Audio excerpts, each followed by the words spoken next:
નરેન્દ્ર દામોદરદાસ મોદી ઈશ્વરના નામે. Narendra Damodar Modi's big moment comes as he turns 63.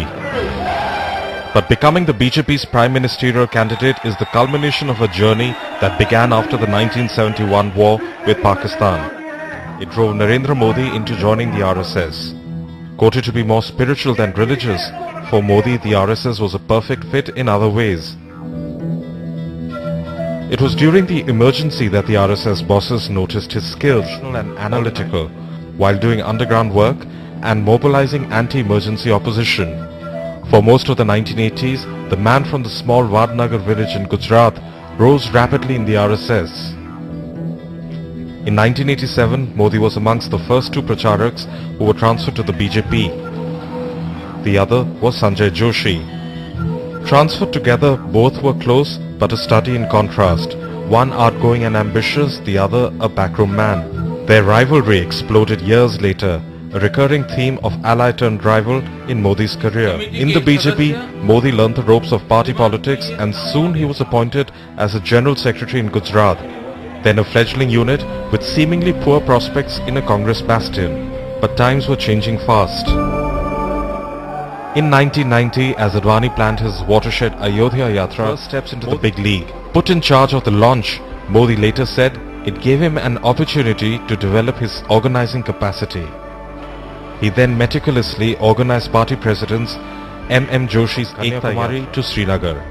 Even though this ended with a whimper when a small contingent was flown in a government plane rather than the motorcade to the valley, Modi got invaluable countrywide experience.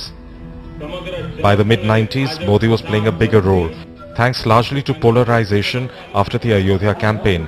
The BJP swept Gujarat first in 95. He emerged as a close confidant of Chief Minister Keshubhai Patel. Bitter factionalism meant another election in 98, which the BJP swept too. It was with the terrible Bhuj earthquake of 2001 that Modi's mentor Keshubhai Patel faced flack for inept relief work, and coupled with the loss of seats in by-elections and corruption charges, he was forced to make way for Narendra Modi as Chief Minister. Within months came the Gujarat riots after the burning of a coach full of Ayodhya pilgrims. The riots for many defines Modi. Most people, mainly Muslims, died in violence.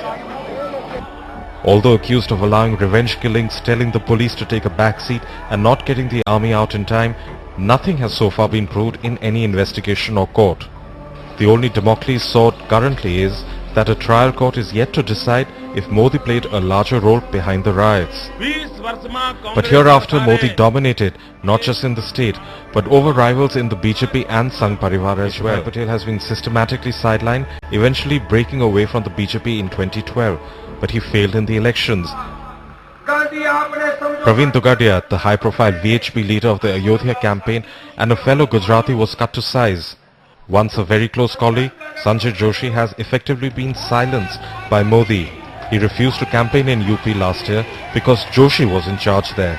Simultaneously, the riots ensured Modi remained in the spotlight over the next decade. His 2000, soon after the Hindu-Muslim riots, was notable for his Mian Musharraf refrain. आपने पिछला campaign किया मियां मुशर्रफ वाला, उससे अब थोड़ा political shift कर रहे हैं, अब मियां मुशर्रफ से भैया मुशर्रफ बन रहे हैं। नहीं, आप देखिए, पहली बात, मुसलमान में पत्नी भी अपने पति को मियां कह के बुलाती है। It's the most respectable word. I think let's get this. लेकिन आपने जब इस्तेमाल किया तो रिस्पेक्ट के लिए नहीं किया। वो आपका नजरिया हो सकता है।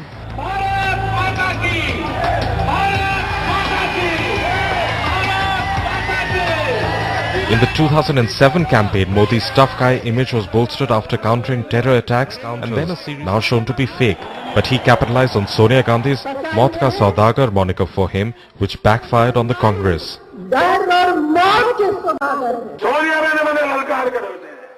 સોનિયા બેન કહે છે મોદી મોતનો સોદાગર છે.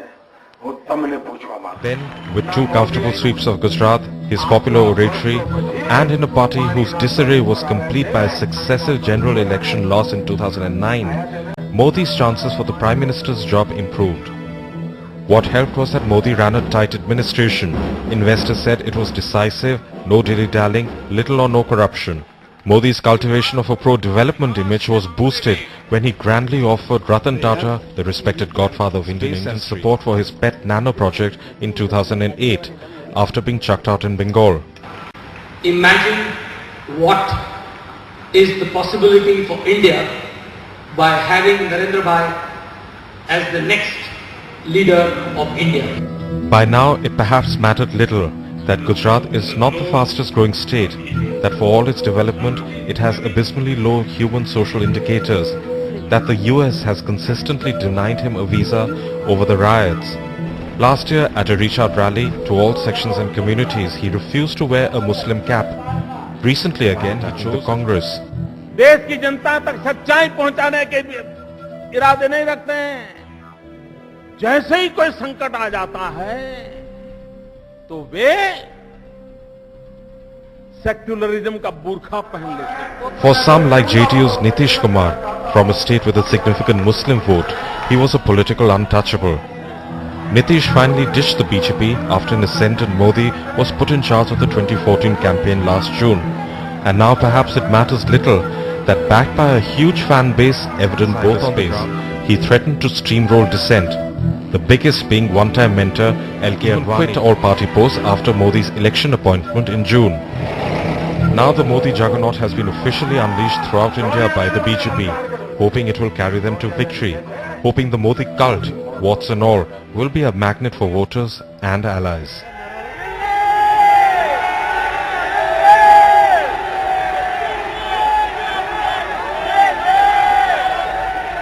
आपकी अगर इच्छा है तो मैं जरूर